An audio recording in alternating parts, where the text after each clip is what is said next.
তো আমরা এখন দীঘার উদয়পুরে, ওয়েদারটা নেক্সট লেভেলের টপ, ঠিক আছে, আমার তো খুব ভালো লাগছে। আর উদয়পুরে কি হয়, মাছ ভাজা, ভাজা ভুজি, খাওয়া দাওয়ার নেক্সট লেভেলের খাওয়া দাওয়া থাকে, ঠিক আছে।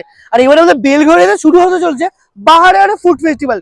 তোমরা কিন্তু এগুলো এই খাওয়া দাওয়ার ওখানে কিন্তু পেয়ে যাবে, ঠিক আছে। তোমরা ভালো করে জানো যারা বাহারে ফুড ফেস্টিভ্যাল এর আগে গেছো। এইবারে বেলঘড়িয়া বাহারে food festival sponsor by Fortune edible oil and food, R mobile partner is shining Toyota.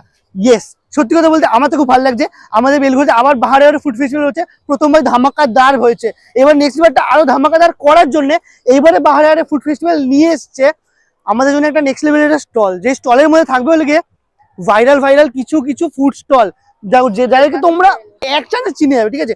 Dacres লেনের অরুণদার সেই বেগুন সুন্দরী, আমাদের চাটপাড়ার সেই মিষ্টিদির কালিদির সেই ভাতের থালি, মাছের থালি, তারপর হলো মটন থালি।